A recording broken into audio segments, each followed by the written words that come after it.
League, peoples party और तहरीक इंसाफ तीनों ही अपने सियासी मुस्तकबिल की तलाश में हैं। पीपल्स पार्टी और नून लीग आपस में मुज़ाकरात करके मामला तय कर रही हैं, तो तहरीक इंसाफ इस्टेब्लिशमेंट से मुज़ाकरात का मौका ढूंढ रही है जो उसे नहीं मिल रहा है। नून लीग और पीपल्स पार्टी की आला तरीन क़यादत ने दुबई में सर जोड़े हुए हैं।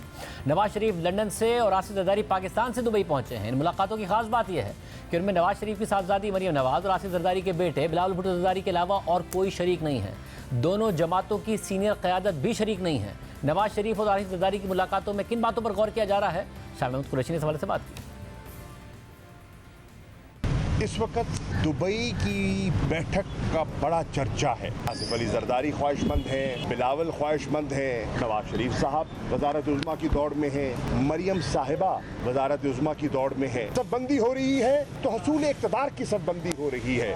पाकिस्तान को इस दलदल से निकालने की मनसूबाबंदी नहीं हो रही।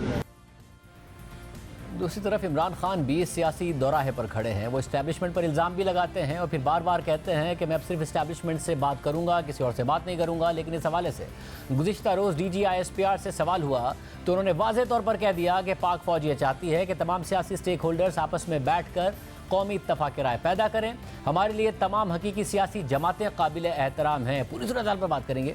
सीनियर साहब की तज़कियात से बड़ाई साहब हमारे साथ गुजरे। बड़ाई साहब बहुत शुक्रिया शो ज्वाइन करने के लिए। बड़ाई साहब आप बारहा कहते रहे कि इमरान खान साहब को CBM करने चाहिए, बातचीत का रास्ता खोलना चाहिए। आप लोगों की मुलाकात हुई, उसके हवाले से भी आपने बताया कि यही बात होती रही। अब खान साहब कह रहे हैं मैं पैगाम बार बार भेज चुका हूँ, मुझसे वो बात ही नहीं करने को तैयार हैं। DGI-SPR ने भी कहा कि हकीकी सियासी जमातें आपस में बैठ कर डायलॉग करें। तो क्या करें अब खान साहब? देखिए जी, खान साहब उनके यहाँ सूबाई मिनिस्टर थे हाशिम डोगर साहब। ये आर्मी चीफ के बैचमेट थे। तो हाशिम डोगर साहब तहरीक इंसाफ में थे। सुना है कि वो भी पैगाम जो है वो लेके जाते रहे।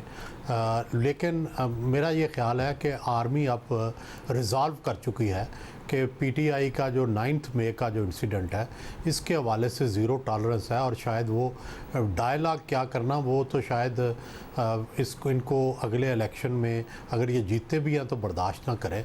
तो मेरा ये ख्याल है कि खान साहब को यकतरफ़ा जब कोई बात दूसरा ना कर रहा हो तो आप यकतरफ़ा CBMs करते हैं, आप ऐसे इक़दाम करते हैं। मैं आपके शो में भी पहले ये अर्ज़ कर चुका हूँ कि बेहतरीन तरीका तो ये था कि ये कहते कि 9 मई के वाक़े में जो भी इन्वॉल्व हैं मैं उन सबको पार्टी से निकालता हूँ और उनके ख़िलाफ़ तादीबी कार्रवाई करता हूँ और बिल्कुल साफ़ होके और कहते हैं कि हम पॉलिटिक्स करते हैं, वायलेंस नहीं करते। तो ये एक अच्छा CBM होता, लेकिन खान साहब ने इसको मुनासिब नहीं समझा। और अब भी मेरा ख्याल है ये रास्ता है कि वो एक डेलीगेशन बनाएं, मुसलसल जो है ये सिग्नल दें। ठीक है, आज नहीं इस्टेब्लिशमेंट बात कर रही, आज नहीं हुकूमत बात कर रही, महीने बाद कर लेगी, 2 महीने मगर बाद बड़े साहब खान साहब की कंसिस्टेंट लाइन है जिस पर हमने देखा कि DGI-SPR ने बड़ा सख्त जवाब दिया कि जी ये खुद कराया था इन्होंने और ये सारा का सारा प्लांटेड था ताकि तहरीक इंसाफ पर पाबंदी लग सके। ये जो खान साहब की रीडिंग है कि मेरे वर्कर सपोर्टर में ये नैरेटिव सेल होता है और लोग बेशक तोड़ लें मगर जब भी इलेक्शन होंगे मैं जिसे टिकट दूंगा वो जीत जाएगा, इसलिए मैं नैरेटिव सेल करता रहूंगा। आप ख्याल में सही स्ट्रैटेजी नहीं है? मेरा ये देखें तो पाकिस्तान जैसे मुल्क में अगर कोई फर्स्ट वर्ल्ड का मुल्क होता तो वहाँ हम कह सकते थे कि सिर्फ पॉपुलैरिटी मैटर करती है। यहाँ पे नहीं सिर्फ पॉपुलैरिटी मैटर करती, यहाँ मकबूलियत के साथ कबूलियत है। तो खान साहब भी ये समझे कि मैं सबको गिरा के सबको नाकाम करके हुकूमत में आ जाऊँगा, वो मुमकिन नहीं। या तो वो इतना बड़ा इनकलाब ले आते, लाखों लोग जो थे उस दिन 10 मई को निकल आते बाहर, वो हो नहीं सका।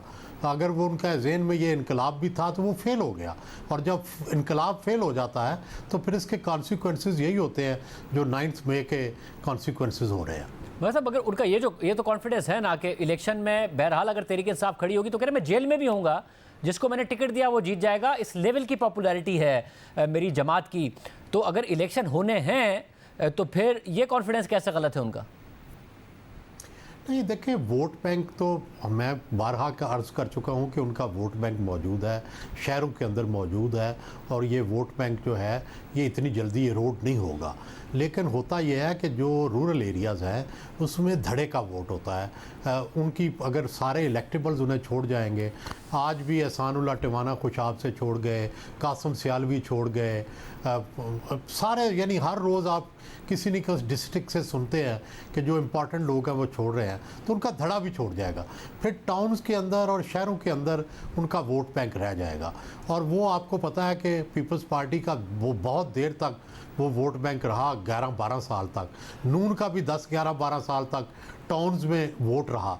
लेकिन सवाल ये होता है कि अगर आपको इक़्तिदार ना मिल रहा हो, अगर तो फ्लोटिंग वोट भी आपको छोड़ जाता है और फिर आप अपोजिशन में तो बैठ सकते हैं, फिर आप हुकूमत में नहीं आ सकते। अगर ये जो प्रोसेस इस वक्त पीटीआई के साथ चल रहा है, ये अगर 6 महीने 8 महीने चल गया तो पीटीआई की जो मिडिल क्लास लीडरशिप है वो सारी चली जाएगी पीटीआई को छोड़ के, और फिर पीटीआई का सिर्फ वोट बैंक रह जाएगा। जो पार्टी वोट बैंक कितना होता है, 18%, 20%, 22%, सिर्फ उससे आप जीत नहीं सकते। आपको पर्सनैलिटी वोट बैंक चाहिए होता है, फ्लोटिंग वोट बैंक चाहिए होता है। ये सारे वोट बैंक मिलते हैं तो आप जीतते हैं। अगर आपके पास अच्छे कैंडिडेट ना हो तब भी आप हार जाते हैं। अगर आपके पास इक़्तिदार मिलने का चांस ना हो तब भी आप हार जाते हैं। तो ये सारे फैक्टर्स उस वक्त इमरान खान के साथ थे, इलेक्टेबल उनके साथ थे, लोगों को पता था वो जीत रहे हैं, फ्लोटिंग वोट उनके साथ था, लोग रोज़ शामिल हो रहे थे। अब ये आहिस्ता आहिस्ता फैक्टर उनसे जा रहे हैं। अगर खान साहब ने इस्लाह अहवाल ना किया तो आहिस्ता आहिस्ता वोट बैंक जो है उनका रोड होता जाएगा और लोग जो हैं वो बेहतर चरागाहों की तलाश में निकल जाते हैं। साहब, ये जरदारी साहब, नवाज शरीफ साहब का दुबई में होना, मुलाकातें करना, ये आपको क्या नतीजा इसका नज़र आता है, क्या होने जा रहा है? देखिए, एक तो ये वाज़ेह हो गया, मैं काफ़ी अरसे से अर्ज़ कर रहा था कि इन दोनों के मफादात फ़िलहाल एक हैं और ये जो भी कह रहे हैं कि हमारे इख्तलाफ हैं, इनका कोई इख्तलाफ नहीं है। उसकी वजह यह है कि इनके मुखालफ स्ट्रांग हैं, इनके मुखालफत में पीटीआई का वोट बैंक खड़ा है। जब तक ये उसको हरा नहीं लेते उस वक्त तक ये इकट्ठे रहेंगे।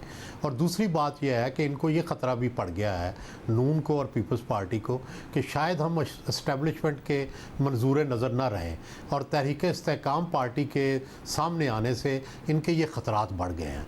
तो इसलिए भी ये मशवरा कर रहे हैं कि ऐसी केयर टेकर सेटअप आए कि जिसको कोई बैला फुसला के अपने साथ ना मिला ले और अगला जो इलेक्शन है वो इनके लिए फेवरेबल हो।